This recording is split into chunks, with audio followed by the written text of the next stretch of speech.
Dear students, Assalamu alaikum. Today my topic about physics, unit number 1, lecture number first one. My topic is vibratory motion and simple harmonic motion. What is vibratory motion and what is simple harmonic motion? Vibratory motion के बारे में हम आज discuss करेंगे और simple harmonic motion के बारे में, दोनों के बारे में डिस्कस करेंगे। वाइब्रेटरी मोशन और सिंपल हार्मोनिक मोशन में जो हमारा सिंपल हार्मोनिक मोशन है ये वाइब्रेटरी मोशन पर ही बेस करता है। वाइब्रेटरी मोशन क्या है? किसी भी बॉडी की जो बॉडी रोटेट करती है उसकी रोटेशन के लिहाज से जो उसकी मोशन होगी उसको हम वाइब्रेटरी मोशन कहेंगे।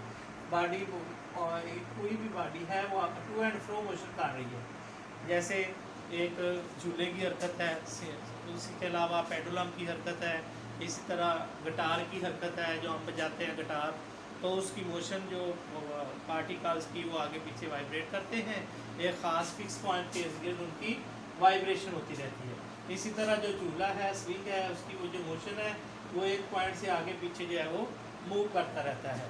तो ऐसी मोशन को हम वाइब्रेटरी मोशन कहते हैं।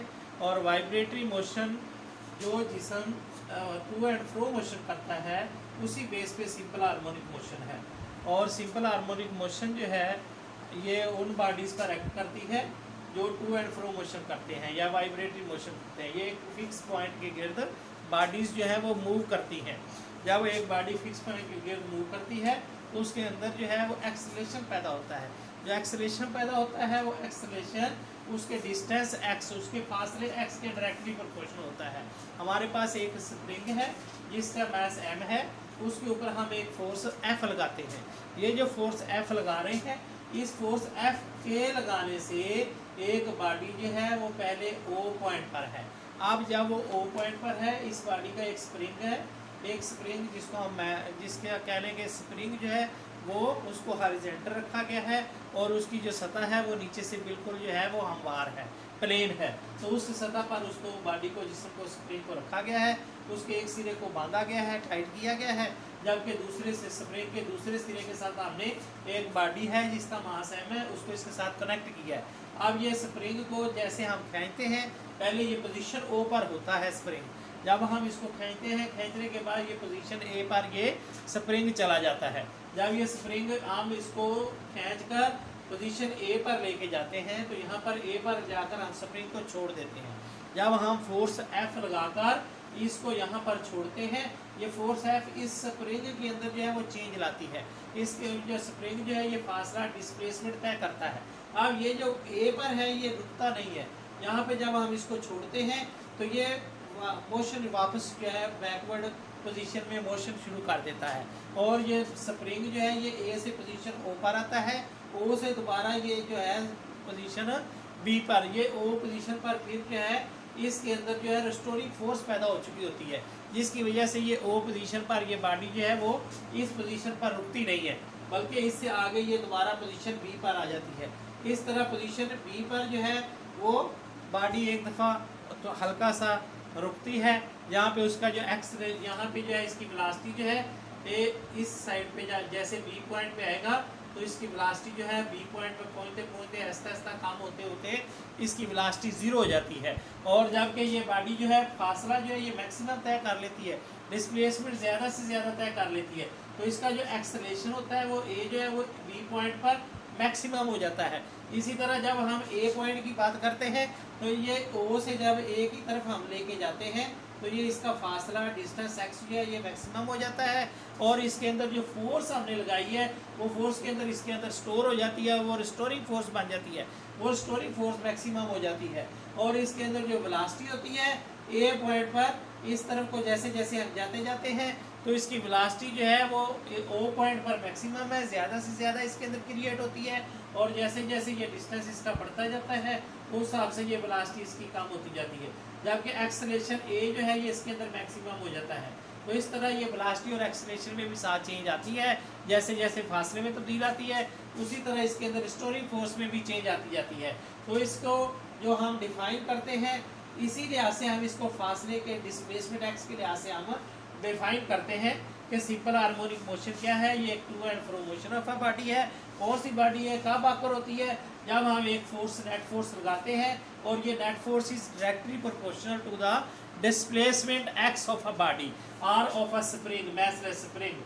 तो इसके ऊपर जब हम ये फोर्स लगाते हैं, ये डिस्प्लेसमेंट एक्स तय करता है, तो ये इसके डायरेक्टली प्रोपोर्शनल है। जैसे जैसे फोर्स हम ज़्यादा लगाएंगे तो क्या होगा, ये फासला डिस्प्लेसमेंट जो है ये ज़्यादा तय करेगा, तो ये ज़्यादा फासले तक हम लेके जाएंगे एक खास पॉइंट तक। अब जितना वो ज़्यादा डिस्प्लेसमेंट तय कर रहा है वो इसकी फोर्स के ऊपर डिपेंड कर रहा है। तो ये फोर्स और इसका डिस्प्लेसमेंट एक्स ये दोनों क्या है, एक दूसरे के डायरेक्टली प्रोपोर्शनल है। और इसके साथ हम माइनस शो करते हैं।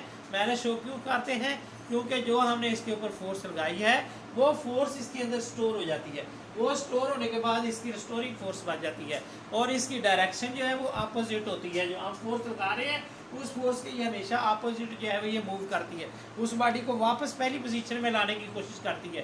तो जब ये बॉडी दोबारा ओ ए पॉइंट पर हम छोड़ते हैं तो ये पॉइंट से ओ पॉइंट पर क्यों वापस आती है, क्योंकि हमारी लगी हुई फोर्स इस स्प्रिंग के अंदर स्टोर हो जाती है और वही स्टोर की हुई फोर्स को ये दोबारा इस्तेमाल करते हुए पॉइंट ए पर ये जिस्म आता है और जो वो पॉइंट ओ की तरफ जब आ रहा होता है तो इसकी डायरेक्शन जो है वो हमारे जो डिस्टेंस एक्स है या जो हमने फोर्स एफ लगाई है उसके अब अपोजिट हो गई है। तो अपोजिट डायरेक्शन शो करने के लिए हम इसके साथ माइनस साइन लगा रहे हैं और ये माइनस साइन इसी बात को शो कर रहा है कि जो डिस्प्लेसमेंट एक्स बॉडी ने तय किया है उसके ऊपर जो फोर्स एफ लगी है उसके अंदर वो स्टोर हो गई है और वो उसको दोबारा पोजीशन ओ पर ला रही है। फिर ओ पोजीशन पर इसमें एक्सेलरेशन जो है ओ पॉइंट पर जो है इसमें एक्सेलरेशन की वजह से वेलोसिटी की वजह से ये बॉडी इधर रुक नहीं पाती, तो मज़ीद दोबारा ये बी पॉइंट पर की तरफ ये मूव करना शुरू कर देती है।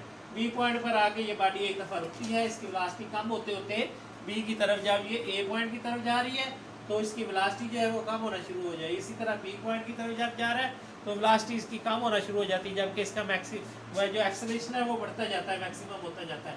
तो इस तरह ये फासले के डायरेक्टली प्रोपोर्शनल होती है और इसके अंदर डिस्प्लेसमेंट के डायरेक्टली प्रोपोर्शनल है और ये हमेशा जो है इसकी मीन पोजीशन की तरफ इसका जो है वो डायरेक्शन रहता है ओ की तरफ। तो इस तरह हम इसकी ये डेफिनेशन कर सकते हैं कि ये it occurs when net force is directly proportional to the displacement from mean position and is always directed towards the mean position। यानी कि जो हम इस पे फोर्स लगा रहे हैं उसकी डायरेक्शन हमेशा पोजीशन ओ की तरफ रहती है।